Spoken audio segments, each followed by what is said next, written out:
What is up, everybody? We are back in here for another episode of Weekly Win Streak.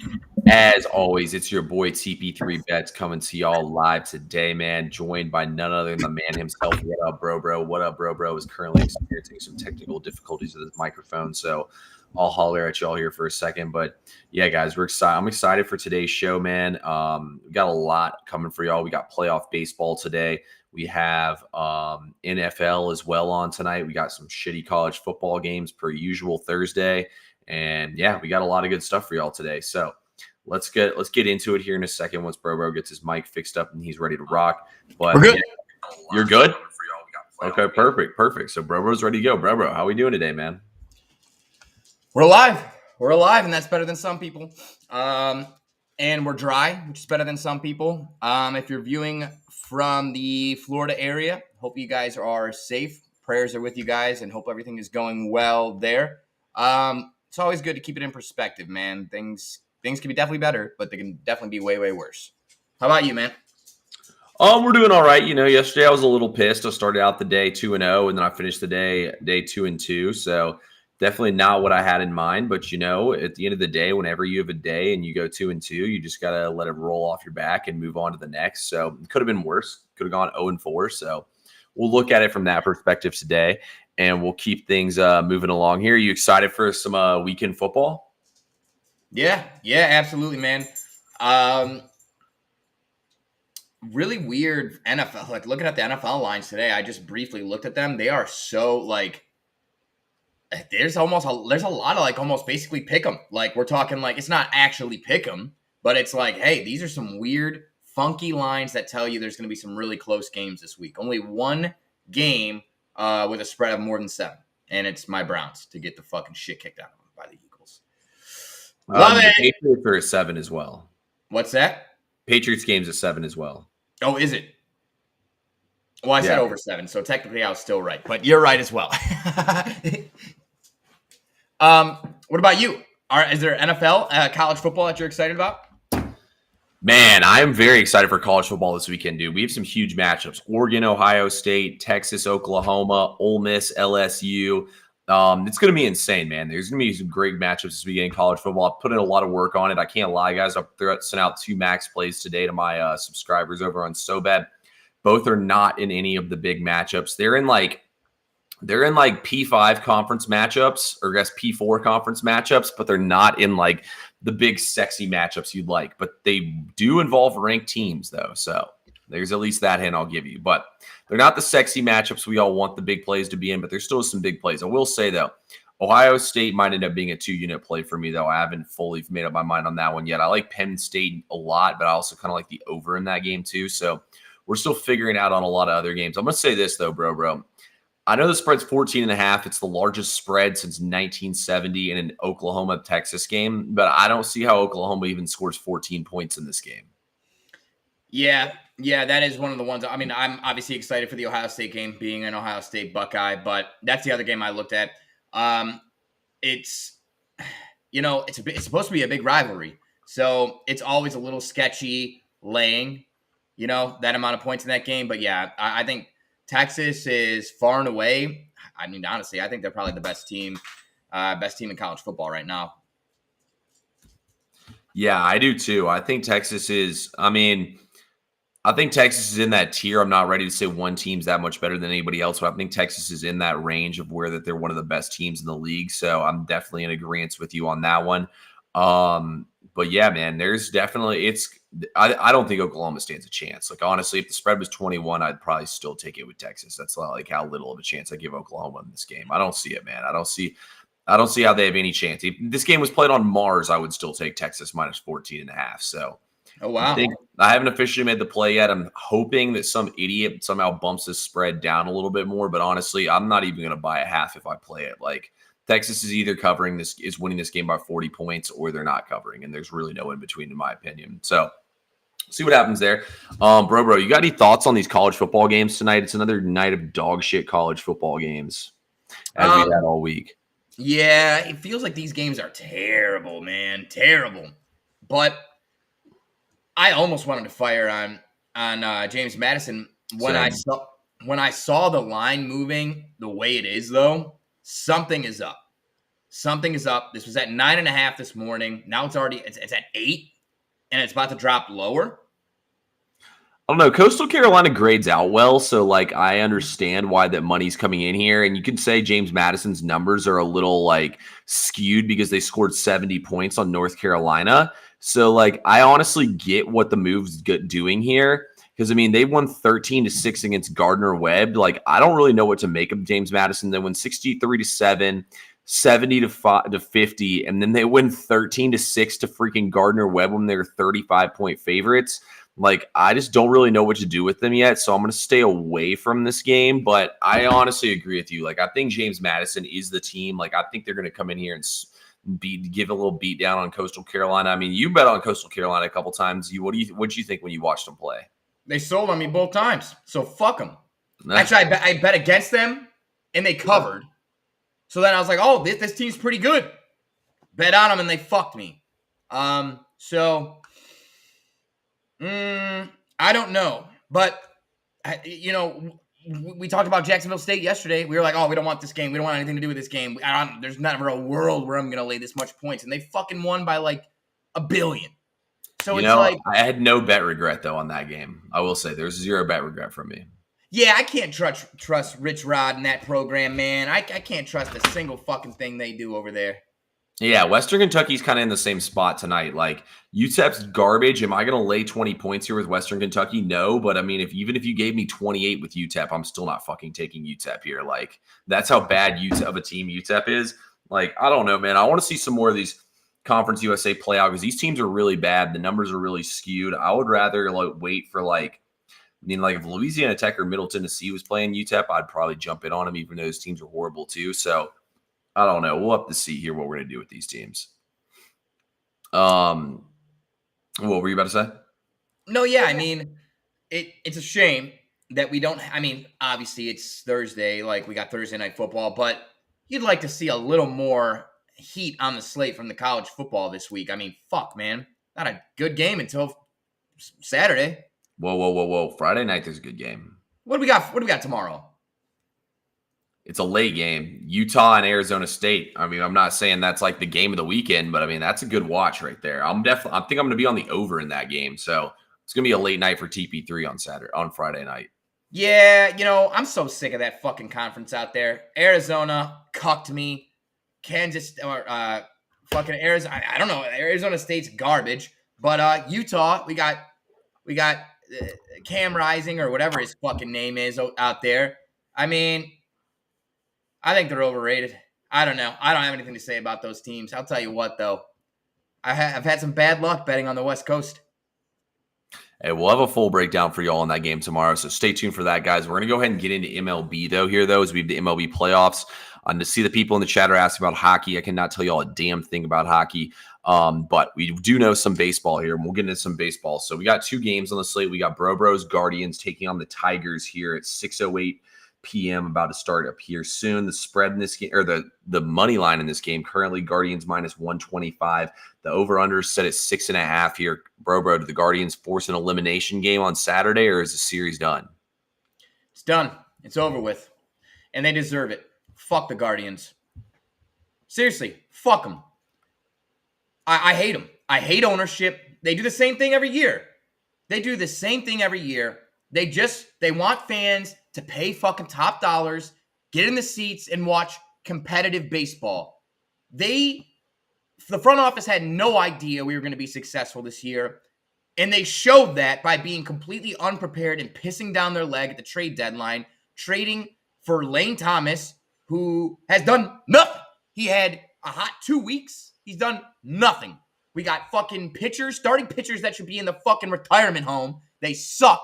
And BB's going to get lit up tonight. Tigers go on, and then they're going to get swept by whoever the fuck they play because they suck too. That's my opinion there. Fuck the Guardians, though. What do you got? What a breakdown right there. I like something you said there. BB's going to get lit up tonight. Let's hope he does. So I'm taking the over in this game, guys. 6.5 runs. Too many. It's not enough runs here, in my opinion. So first of all, you look at the MLB playoffs. When a team's been shut out 2 straight games and they're still alive to play in another game. This happened 4 times. and the total is 4-0 to the over, and these teams are 2-2 straight up in these games. So I'm saying there's a chance for y'all, bro. To be honest with y'all, though, I didn't even know that trend when I put the bet in. I saw the trend later. Here's what I like in this game and why I like the over in this game. First of all, total 6.5. What have we seen in this series? Two teams struggle to score runs. Well, the first game of the series was played at 1 p.m. What happened? The Guardians scored 7 runs, and they would have gone over this total. What happened in game 2? The game started at 4 o'clock when there were shadows on the field. Neither team could hit the baseball, and Tariq Skubal was on the field. Game went under. Then, yesterday, once again, started at 4 o'clock. 3 o'clock, actually. Shadows on the field. Neither team could hit the baseball. The game went under. The Guardians are scoring runs today. I know how good Brisky, I know how good Holden, I know how good this whole bullpen's been. They're going to give up runs today. There is no way they keep this pace up, in my opinion. They're giving up runs today. Reese Olson is going to give up some runs at the beginning of this game. On the flip side of things, Tanner Beide has a 5.28 ERA in his career going up against the Tigers in 6 appearances. That doesn't count. That's not counting his playoff appearance. That game was at home. Beide has always been better at home than away. I'm taking the over in this game, man. I think there's going to be runs. 6.5 is absolutely nothing. All we need is a 3-3 tie. And last time I checked, you can't tie in MLB. So if all we need is a 3-3 game and we win, that's all I ask is 3 runs each. Each team gives me 3 runs. We automatically win. I think we're going to get a little bit of an offensive outbreak here. I think there's going to be some hits. I mean, Cleveland had plenty of runners on base yesterday and couldn't come up when they needed it. I think today these teams will come up when they need some hits. Awesome. Yeah. I'm hoping for runs. Hoping for runs for you, brother. Hoping for runs for you. I'm just so sick and tired of Cleveland sports. I'm tired of it. I'm tired of the Guardians. I'm just tired of them. I'm tired of them. Just lose and get it over with. Go home and get it over with. Hey, at least you got the Cavs. Oh, fuck. Why did you bring them up? They're the worst of the 3. We gave you just fucking lit a fire under my ass. We gave 4 max contracts to a core that's proven 2 years in a row they cannot win in the playoffs. We have 2 big guys that can't shoot. We got Darius Garland that looks like he's lost all of his confidence. He can't even go to the fucking high school dance and ask a girl to dance, let alone shoot a fucking jumper. He sucks. And Donovan Mitchell's a fucking B-League star. The Cavs are ass.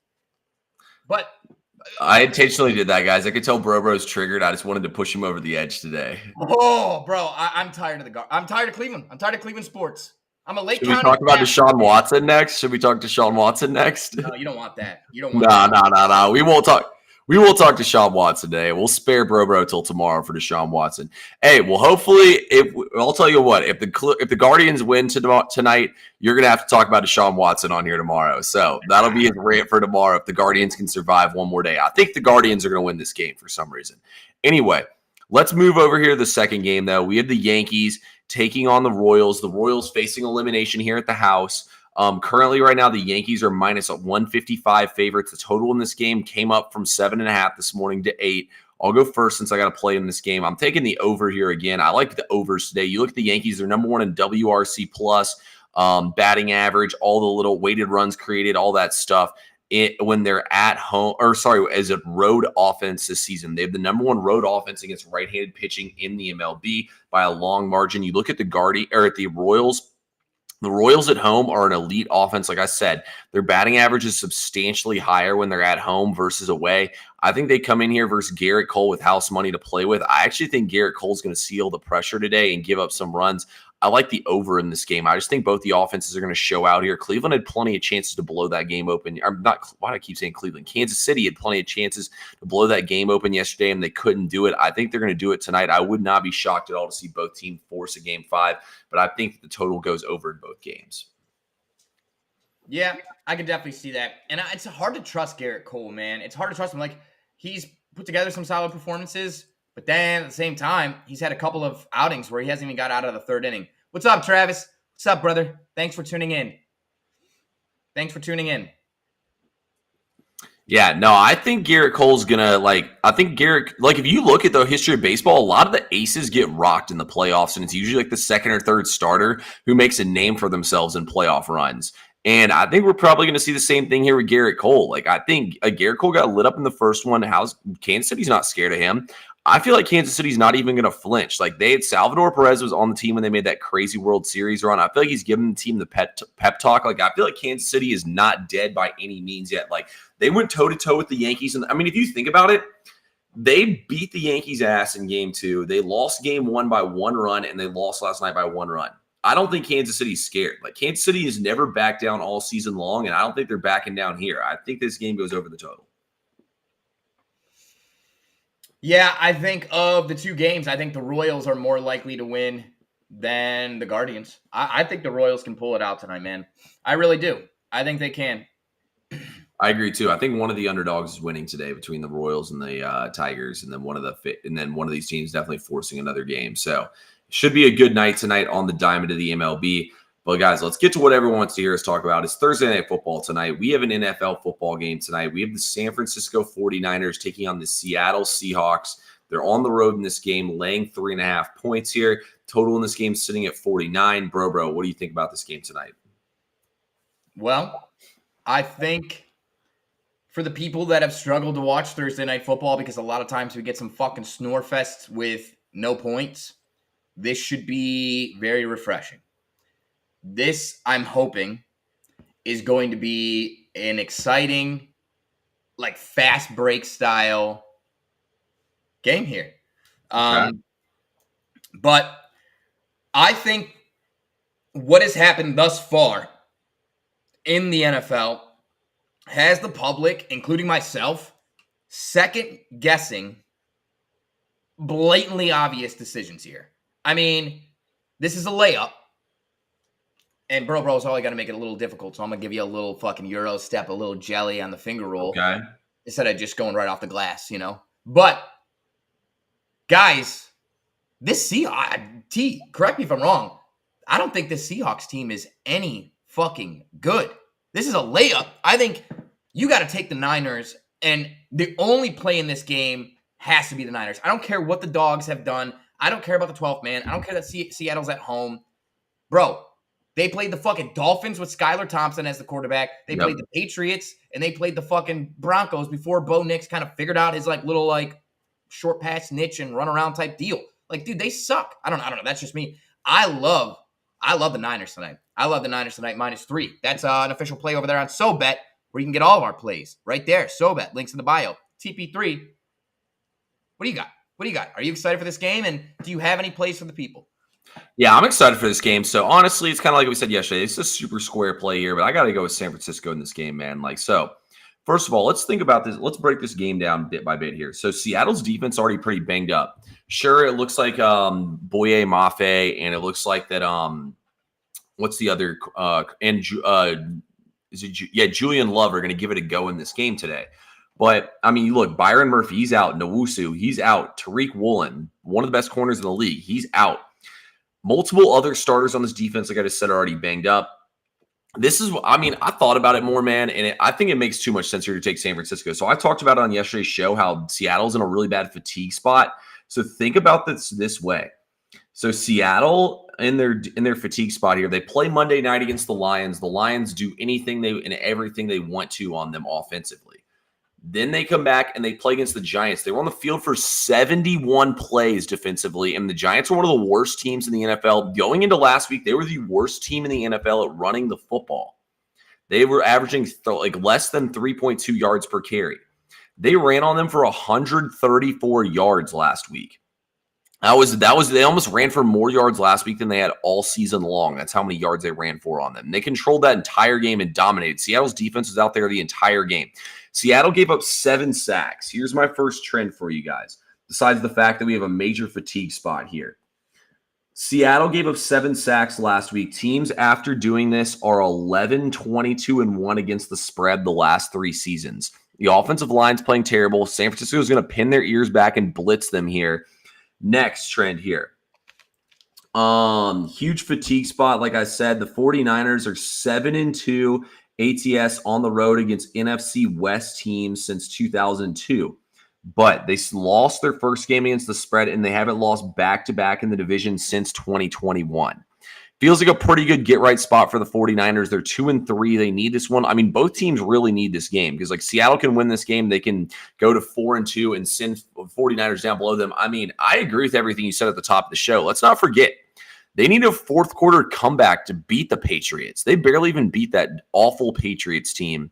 They, like you said, they played two terrible quarterbacks in the Dolphins game. I think the 49ers, it's a super public play here, but like I can't think of one reason besides fading the public to bet Seattle. Usually if I'm going to fade the public, I got to be able to think of some reasons here. I can't think of any reason besides fading the public. Like that's all it would be is just straight up trying to fade the public. Anyone who takes Seattle, I don't care what data they have, anything like that. They're just fading the public if they're taking Seattle in this game tonight. I think San Francisco's offense is too much of a juggernaut and it's too much of a mismatch for them to handle. Yeah. Hit the nail on the head. And one thing, not only fatigue spot for Seattle, but this is almost desperation for the Niners because do you know who they play next week? No. The Chiefs.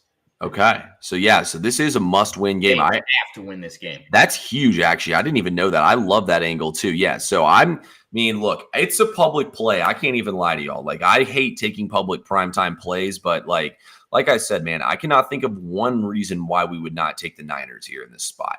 Seattle has been decent at home as an underdog, but I just don't see it, man. I think San Francisco is going to be able to get pressure. They have a much better pass rush than the Giants do. They're going to be able to run the football all over this defense. Like, I just don't see how Seattle's going to get stops in this game. Yeah. Yeah, me either. And just another thing. Yeah. So through the first 3 weeks of the season, Seattle's total pass yard against those teams that we mentioned, 138, 149, 107. And we're talking about three of the worst teams, without question, in the league. The last 2 weeks, and they gave up 3 combined pass touchdowns in those 3 weeks, those three first weeks.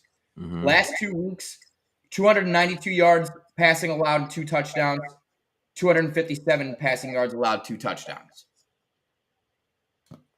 When they start playing teams like Detroit, they actually play some teams that are like can ball out a little bit. They regress to the mean. To the mean. Yeah, that's what I'm saying, man. Everyone's on the 49ers. I don't see the Seahawks losing 2 weeks in a row. Geno's birthday. Metcalf. Okay, pipe leaders fading the public here. Look, fading the public has been a great strategy so far this NFL season. So I'll say that's the only reason here right here is to fade the public, like I said.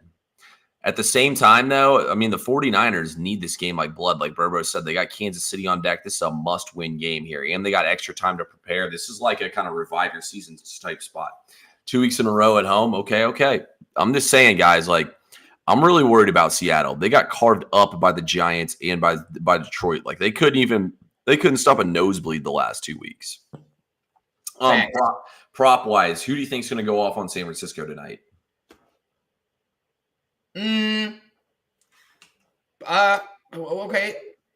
Okay. I gotta be careful because I can't remember what I have. I've given everything the VIP already. I just gotta be careful. I can talk props if you want me to. Well, no, I got. Guys, here's the thing. If we're talking touchdowns, I think I'm gonna keep my touchdown scorers. We're gonna keep that private. I'm gonna keep that in the VIP pizzle. But guys, the one play, I'll tell you, this is my play of the day. This is the play where I looked at it. I said, I like it. I looked at other things. As I was looking at other things, it reinforced, holy fuck, this is money in the bank. All right, so here we go, guys. We're going to go Deebo Samuel over 4.5 receptions. It's plus money at plus 110 or at plus 100 even. And we're taking this for a couple of reasons. One, in the weeks that he was healthy, the first 2 weeks of the season, he had 5 receptions and 8 receptions for 54 and 110 respectively. As you look at Seattle's first 5 weeks of the season, they have always been a team that plays back and gives up the underneath. They always play like a more tentative zone, like they lay back a little bit and let their safeties come in there and get some picks or get some quarterback interceptions in the zones. What that means is the underneath routes are open and open for business. Through the first 5 weeks, the primary underneath receiver against Seattle, there has not been a single week where they haven't caught at least 5 balls. We have 5, 8, 6, and 8. Okay? Lastly, Deebo Samuel has played against the Seattle Seahawks 6 times. And exactly 6 times, he has gone over 4.5 receptions, getting 5 receptions once. All the other ones are 6, 7, 8, or 9 receptions. So, for that reason, I'm taking Deebo Samuel over 4.5 receptions. I actually love it. If I took a 49ers prop, if I took any props in this game, honestly, in primetime games, guys, I usually just like to stick to one play.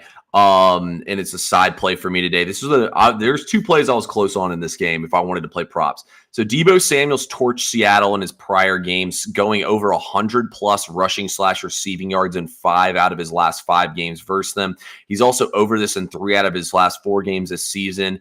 Seattle's really struggled tackling in the open field, and the yak monster like Deebo should eat them alive. So I believe he's at 68.5 rushing receiving yards. I think he's going to go off in this game.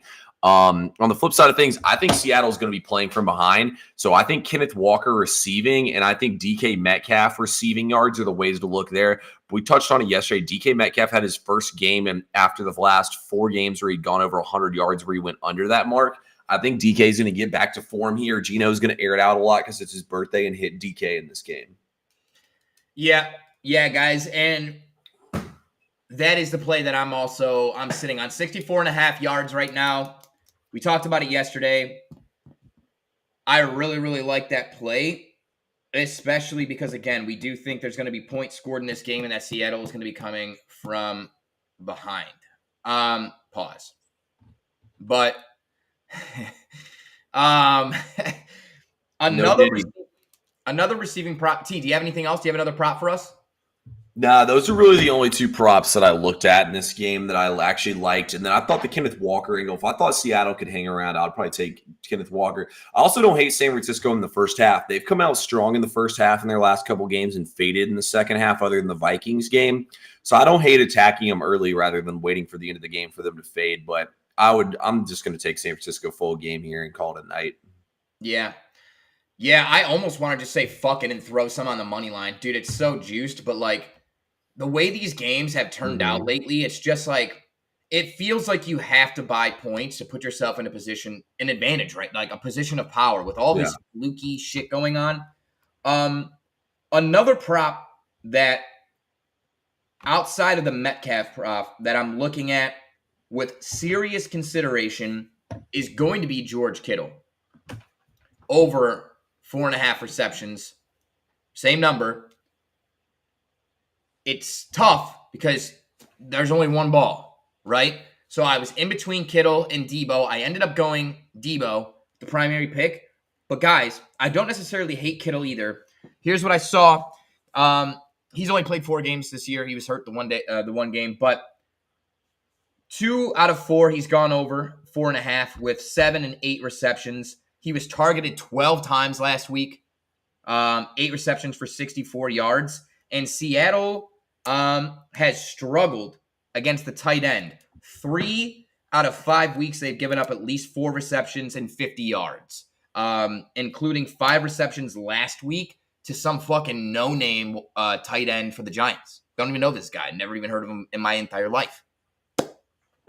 So I don't hate that. And Kittle has slowly but surely become Brock Purdy's security blanket. Panic, middle of the field, bang. I like it. All right, that's all the angles I got for this game. You got anything else you want to add? I don't. But do you think there's a possibility that Niners first half, Niners money line, straight up, money line, first half, full game, it's minus 120 if you parlay it? It's minus 120 if you parlay it. I feel like they're taxing you on that. First half money lines, full game money line, straight up, no spreads. What are the money lines? Let me look at this. Fucking like 190 for the full game and 170 first half. I guess you're right. That should be plus money for sure. Yeah, dude, that should definitely be plus money. That's taxed as hell. I mean, I know they're going to tax you because it's a correlated parlay, but let's Isn't that see. fucked how they do that too? Wow, I wouldn't. Niners That's minus a huge bet there. 200 money line. Yeah. Yeah, I kind of hate that, man. They're taxing the hell out of the 49ers on both those money lines. But I mean, it should be plus money. Minus 200 and minus 170. That's what I'm seeing for first half full game. I mean, that should definitely be plus money any day of the week. Anything under 250 should be. Facts. Yeah, I agree. You know, it's one of those things, T, and you've been in this game for a long time. You feel like you're right there. Like, we're just so close to an epic breakout. Mm-hmm. I just want to fire. I want to fire. I want to see nothing but green, dude. And it's been my own demise. The Padres last night, bro. It's been my own demise. So maybe we stay off of it. Maybe that's a good call. I think we guys got to keep waiting and wait for that slate. I'm really liking this college football slate. There's a lot of work that's going to be put in tomorrow and Saturday morning, but I think we're going to execute really well. I like the two big plays I've locked in. I want to lock in one more big play in one of these big games, and then I think we're about to get it, man. I think it's going to be a good night for us tonight, and I think we're going to keep the train rolling. We've been on a decent run lately. We've been seeing the board a lot better. I think we're about to fire away tonight, tomorrow, all weekend long. Yes. So, whoa. We've received 100 messages in the chat today. Guys, we had 100 comments on the stream today. That's epic. We can't thank you enough, guys, for engaging, for hanging out with us, for kicking it with me and TP3. T, 100 comments? What the fuck, bro? Yeah, that's awesome, man. Appreciate you guys hopping in the comments and letting us know what's good, man. Let's get this money tonight, guys. If y'all want to get all our plays today, they're all going to be over on SoBet. All you got to do is click the link in my profile, the link in Brobro's profile. Use our promo code at TP3. Use the promo code BROBRO in order to join. It's SoBet.io. I've already got 2 max plays up over there in VIP, guys, for college football Saturday. We're going to smack them both and sweep the board. We got a lot bumping out for this weekend, the rest of this week. NBA is almost here. College football, college basketball, NFL, all that stuff right here, guys. MLB still got a little bit of time left. No better time to get over there on SoBet. Bro, you got any parting words for the people? I don't. Maybe I do. I don't have anything too crazy, but I'll say this. Just keep pushing. Keep pushing. I can't thank you guys enough for tuning in. Friday Junior. The weekend's almost here. I say this from experience. Sometimes the days feel heavy. Sometimes the ball doesn't go your way.